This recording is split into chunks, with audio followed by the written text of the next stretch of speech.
28 দিন ধরে নিখোঁজ সন্দেশখালীর বেতাজ বাদশাহ সন্দেশখালীর বাঘ শেখ শাহজাহান। রেশন দুর্নীতিকাণ্ডে অন্যতম অভিযুক্ত শেখ শাহজাহান। জ্যোতিপ্রিয় মল্লিকের মিনি ব্যাংক, জ্যোতিপ্রিয় মল্লিকের চিঠিতেই কিন্তু শেখ শাহজাহানের নাম পেয়েছিল ইডি। কারণ জ্যোতিপ্রিয় মল্লিক তার কন্যাকে বলেছিলেন টাকার প্রয়োজন হলে ডাকু শঙ্কর এবং শেখ শাহজাহানকে গিয়ে চাইতে। তাহলে কি শেখ শাহজাহানের কাছেই এবং ডাকু শঙ্করের কাছেই জ্যোতিপ্রিয় মল্লিকের কোটি কোটি টাকা জমা ছিল? রেশনের চাল বিক্রি, গম বিক্রি, আটা বিক্রির কোটি কোটি কালো টাকা কি এদের কাছেই গচ্ছিত রাখতেন মন্ত্রী বালু? এই প্রশ্নটাই কিন্তু ভাবাচ্ছে ইডি আধিকারিকদের। তার মধ্যেই কিন্তু গ্রেপ্তার হয়েছেন ডাকু শঙ্কর। কিন্তু এখনও অধরা সন্দেশখালীর বাদশাহ শেখ শাহজাহান। 28 দিন হয়ে গেল ইডির চোখে কার্যত ধুলো দিয়ে ঘুরে বেড়াচ্ছেন শেখ শাহজাহান। আইনজীবী মারফত কলকাতা হাইকোর্টে মামলা দায়ের করেছেন শেখ শাহজাহান। জামিন মামলা উঠতে চলেছে আগামীকাল। তার মধ্যেই কিন্তু তুমুল শোরগোল শেখ শাহজাহানকে নিয়ে। কিন্তু এবার একেবারে চরম পদক্ষেপ ইডির। এবার ইডি যা পদক্ষেপ করলো তাতেই কিন্তু আতঙ্কে কেঁপে উঠবেন শেখ শাহজাহান স্বয়ং। এই মুহূর্তের সবচেয়ে বড় খবর, শেখ শাহজাহানকে গর্ত থেকে এখনও টেনে বের করতে পারেনি রাজ্য পুলিশ, সিবিআই এবং ইডি। তার সাথে সাথে কেন্দ্রীয় বাহিনী শাহজাহানের বিরুদ্ধে লুক আউট নোটিশ জারি করেছে ইডি, শাহজাহান যাতে দেশের বাইরে পালাতে না পারেন। কিন্তু তারপরও অধরা শেখ শাহজাহান। আইনজীবী মারফত বারবার আদালতের দ্বারস্থ হচ্ছেন শেখ শাহজাহান। তাহলে আইনজীবী নিশ্চয়ই জানেন শাহজাহান কোথায় আছে। এই প্রশ্নটাই কিন্তু তুলে দিয়েছে রাজনৈতিক মহল। কেন শাহজাহানের আইনজীবীকে চেপে ধরছে না ইডি? শাহজাহানের আইনজীবীকে চেপে ধরলেই তো বেরিয়ে আসবে শাহজাহান কোথায় লুকিয়ে আছে। তার মধ্যে ইডি কিন্তু এবার একেবারে চরম অ্যাকশন নিল। শাহজাহানের 150 কোটি টাকার সম্পত্তির হদিশ পেয়েছে ইডি। শাহজাহানের বাড়িতে তল্লাশি অভিযান গিয়ে এবং তার এলআইসির যে নথি উদ্ধার হয়েছে সেখানেও কোটি কোটি টাকার হদিশ পেয়েছে।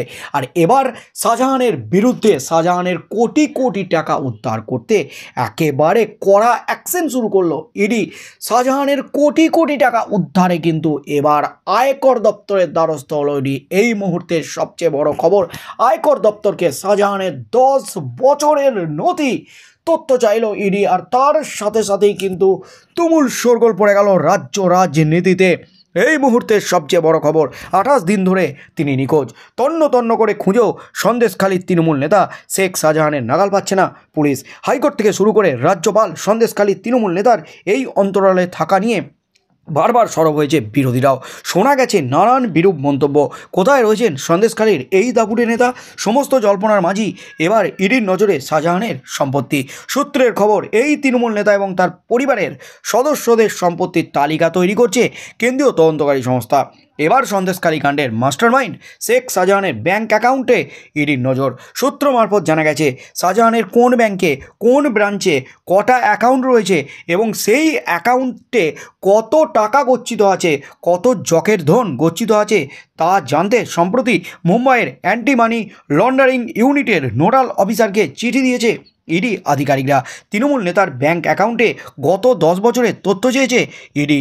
জানা গেছে তৃণমূল নেতা আয়কর রিটার্ন জমা দিতেন কিনা সেই তথ্য সংগ্রহের চেষ্টা চলছে।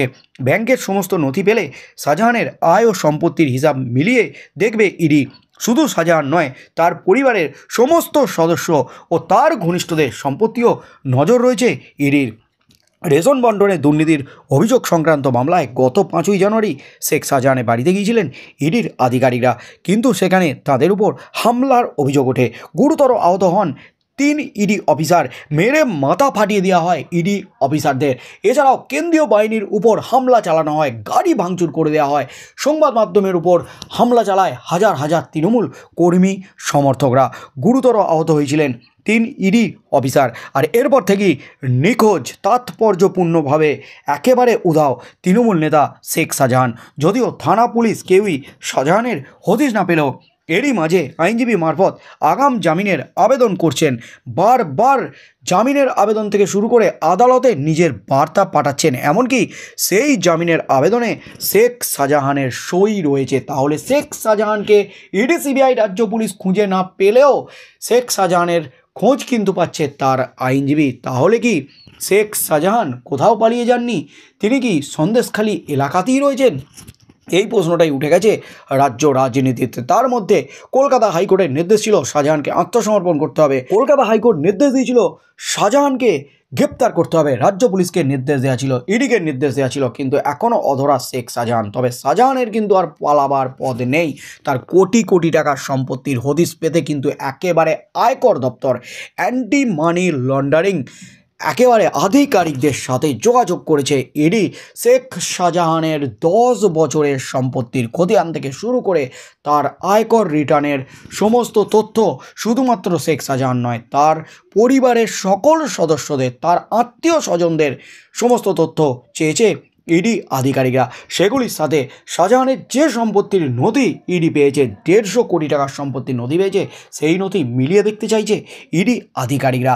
আর এই নথি মিলিয়ে দেখলেই কিন্তু কেঁচো খুঁড়তে খুঁড়তে কেউটে বেরিয়ে আসতে পারে, এমনই কিন্তু ইঙ্গিত মিলছে ইডি সূত্রে। কারণ শাহজাহানের সাথে সাথে তার আত্মীয় স্বজন এবং ঘনিষ্ঠদের সম্পত্তির পরিমাণ দেখার মেন কারণ হলো শেখ শাহজাহান চাল বিক্রির কোটি কোটি কালো টাকা, হাজার হাজার কোটি টাকা তিনি বিদেশে পাচার করেছেন, এমন অভিযোগ আনছে ইডি। এবং নামে বেনামে তিনি সমস্ত আত্মীয় স্বজন, তার পরিবারের সদস্যদের নামে তিনি কোনো সম্পত্তি কিনে রেখেছেন কিনা, কোনো টাকা গচ্ছিত রেখেছেন কিনা, সেই তথ্য জানার চেষ্টা করছে ইডি আধিকারিকরা। জ্যোতিপ্রিয় মল্লিকের মিনি ব্যাংক শেখ শাহজাহানকে ধরতে কিন্তু একেবারে কোমর বেঁধে অ্যাকশন শুরু করেছে ইডি। শুধুমাত্র শাহজাহান নয়, তার সম্পত্তির হদিশ, তার কোটি কোটি টাকার সম্পত্তির সাথে সমস্ত নথি মেলাতে, আয়কর রিটার্নের সমস্ত তথ্য মেলাতে এবার কিন্তু ভয়ঙ্কর অ্যাকশন শুরু করলো ইডি। তার সাথে সাথে রাজ্য পুলিশ এবং সিবিআইকে নিয়ে সিট গঠন করেছে কলকাতা হাইকোর্টের সিঙ্গেল বেঞ্চ। আর ওই সিটে রাজ্য পুলিশকে রাখা যাবে না, এমনই কিন্তু দাবি নিয়ে কলকাতা হাইকোর্টের ডিভিশন বেঞ্চের দ্বারস্থ হয়েছে ইডি।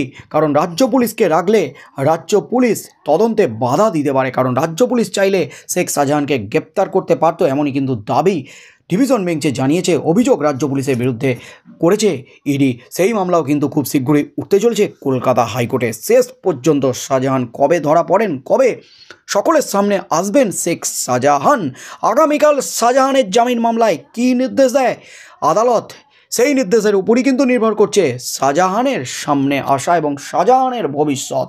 শেখ শাহজাহানের জামিন মামলা যদি খারিজ হয়ে যায়, আগাম জামিন যদি না পান, তাহলে কিন্তু চরম বিপাকে, আরও বিপাকে পড়তে চলেছেন শেখ শাহজাহান সন্দেশখালীর বাদশা, এমনই কিন্তু ইঙ্গিত মিলছে ইডি সূত্রে।